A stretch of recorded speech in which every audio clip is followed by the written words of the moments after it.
Hi, my name is Lena. I'm a stay-at-home mom of a 2-year-old toddler, and welcome to my channel, Introducing the Sincere. Today I'm going to be sharing with you something that I'm super excited about sharing. It's not too late for you to do exactly what I did, or even better, like kill it. We're going to be sharing with you how we take our own photo shoots for holidays, birthdays, and especially today, how we did our own Christmas shoot and how we took those pictures and made them into our holiday cards. I have to rewind and tell you why we initially started doing this. We're not photographers. We don't have a studio. Just a mom and a dad that had a COVID baby. My baby's a miracle baby. I tell everybody that. Like, it was hard to try to have my baby. At 18 weeks, this house that I'm in right now caught on fire because I was pregnant. My OB likes to tell me that my hormones are heightened and I was able to smell the smoke even in my sleep. God saved our lives. God saved our lives. As resistant as I was, I didn't want to get out, but God saved our lives. And at this point, after you survive a fire and you done lost everything you like, this is not important. Taking pictures is not important. You know what's important is having my healthy baby. I can't even find thermometers and diapers and water and formula. Whatever I needed was like, whatever the last minute stuff when COVID hit, you couldn't find. What I love with my husband is he was like, no, you had dreams. We've prayed and had, it was a journey for me to get pregnant. I had several miscarriages. Another video, another time. So you deserve to, take pictures and document these amazing milestones that God has blessed us with. The first one we did was my announcement. I was one of those moms that hid my pregnancy until way later. I think I announced in November. So that was the first time we did the photo shoot. But the reason why we couldn't get a photographer was just too late. And trying to rebuild, that was what was more important to me. So we ended up taking our own pictures. We bought stuff on Amazon. I already knew what I wanted in my head when I first found out I was pregnant. I was like, we're gonna have the balloons in our master bedroom. So we kind of did that in our rental on a couch. And it came out absolutely beautiful. I was even questioning how is this gonna come out. I was the mama that had the nursery picked out. I don't even know what the baby was. Even before I was pregnant, I always prayed and imagined these things. So I imagined, going to a famous, a photographer. My husband posts those burrito pictures where they wrap them up really tight and they look so cute and they're barely awake like this, or the ones with the baby with the roller and the spot picture. These are all the things I had. Well, COVID's hit and that's not what's important right now. So what we did, and I wasn't the only mom out there because Amazon was selling them like hotcakes. I basically Google schmoogled and looked on Amazon what I would need to recreate these pictures. I bought everything. At that time, we didn't use a background, so we just used a plain white comforter, laid a little munchkin on it, wrapped around with that little cloth, put a headband, snapped some pictures. They actually came out really beautiful. That was the first time we printed them and we sent them out as her, hey, we have a baby card. Then after that, we started taking her monthly milestone pictures. It was very easy in the beginning, white blanket, light, iPhone, and that's it. We used to take them on her DockATot because she would just lay still. As she got older, that's when things got more creative. For a 6-month-old picture, we did the arch. So we ended up buying the balloon to pump to make the arch, and it came out so cute. Christmas, that was the first time we did a Christmas shoot.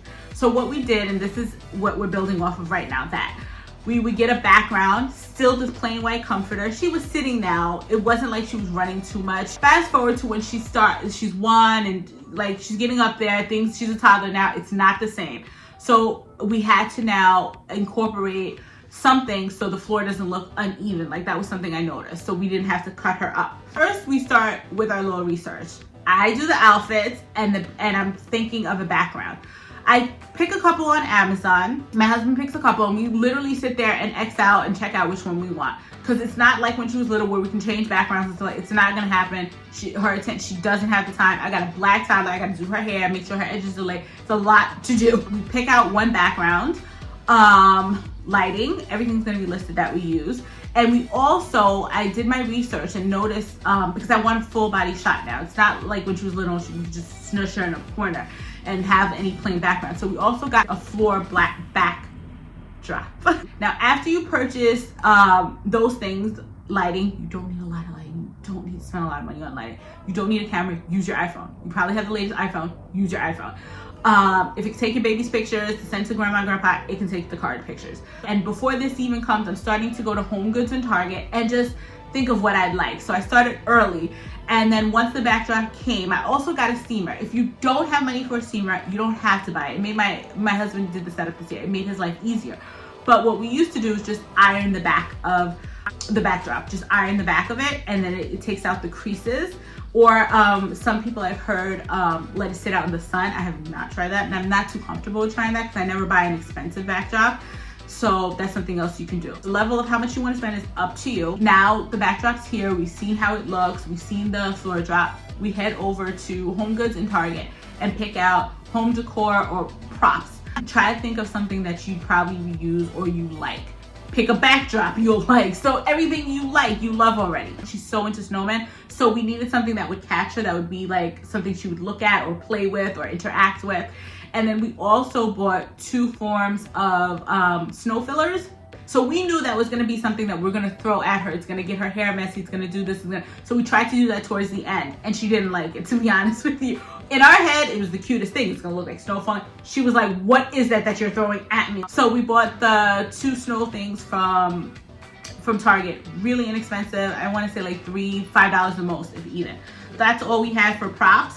But there's so many that we could have gone with. We just didn't want to go overboard. And remember, she's only yay B high, and we only need this much of picture. And also big one, when you pick your backdrop, think of your child's height, think of the room space, think of all that, how high you want your lighting, where the camera's gonna be, to make sure it comes out good. Another reason I really love the props is it gives it kind of a depth and a dimension that makes it almost look realistic. And also your kid's outfit. Think of all those things when you pick your backdrop, because you want the lighting to match with the outfit, to match the decor, to match the backdrop, to match the floor drop. Also, when you get your floor drop, think for the future. I think I'm gonna save the floor drop. I'm not sure about the backdrop, because the thing is, you don't wanna reuse the same one every year, you know what I mean, for the same Christmas card. Now the setting up, it's really not that difficult. It's just like setting up anything else. If it's too hard, no one's gonna do it. Just clean up your space, just like when you're decorating, you always clean first. Tape is your friend. Tape up, something that's not gonna mess up your walls. You can use tacks, but I think tape was a little bit better. Between the backdrop of the wall and the floor drop, there's gonna be a gap. That's where we used our snow filler to make it look 3-dimensional. Also, getting her ready. For her, after a nap, she is ready for a photo shoot. So that's what I would do. Either bathe her before or as soon as she wakes up from her nap, give her a snack while I get her hair done, get her dressed, and then take her straight down. Well, we did it downstairs in our house, and get her pictures taken. Now, taking the pictures, we've learned that either you need 2 cameras or you need to take them 2 different ways. You need to take them vertically and diagonally. If you know the company you're going with for your Christmas cards, start looking in advance, and then you can see which card. So if you know your card is just like one picture in the front and it's diagonal or vertical, so then you kind of know how your pictures should be taken. So when we're taking the pictures, we take them both ways. Honestly, in 15 minutes, we got the picture. Less than 15 minutes, because once we're in there, we see she's interacting, snap, snap, snap, snap, snap, snap, snap, snap, snap. Do not stop snapping. You do not know when that picture. I kind of do know it's my baby, so I kind of know when I got what I need. Like, she'll be in her zone, just like smiling. I'm like, this is it, that's it, this is it, that's it. It feels like hundreds of pictures, but don't worry about it. One of them will be good. We didn't do an outfit change this time. We just added like an extra accessory, and that ended up being absolutely beautiful. Only the pictures that you want, take them to Lightroom or Photoshopping. You do what you have to do with it, and then from there, we personally went with Shutterfly. There are so many companies, and if you don't even want to do something like that, you can just print them at CVS or Walgreens and mail them. So we took them into Shutterfly. We picked our card. This year, I was adamant of picking the card I wanted. I went to Rakuten, got my cash back that way. And then by the time we printed our cards, there was so much promotionals going on that we basically paid half off for both and then got 10 extra cards. Last year was kind of tough. So it came on time. We're ready to send them out. I cannot wait for you to see them. They're absolutely beautiful. If you get anything from this video, is that this is really not hard to do. So this is the one, I hope you can see it, that my husband fell in love with. This is the one that we picked out when we knew what our backdrop was going to be. We knew this is one of the cards. We knew this card would complement the picture. This is the Christmas card that I picked. And I was able to do both because I saved money. There was no photographer. We were our own photographer. I love the gold foil, absolutely beautiful. So guys, you can so create your own Christmas cards. You can do your own Christmas photo shoots. It's not hard at all. Get creative with it. Pick your, make your the whole thing fun and inviting for your child. If you wanna, wow, I never even thought of that. If you wanna I know toddlers love bubbles. If you just wanna like have bubbles out, that would get her or him into, wanting to like pop and all that other stuff, get into it. So again, thank you for watching. I appreciate this. I hope I'm always bringing value and content and just to share things that I've learned or I'm learning and to get feedback from you too. So once again, let me know if you do try this. Please like, subscribe, comment, and share with someone.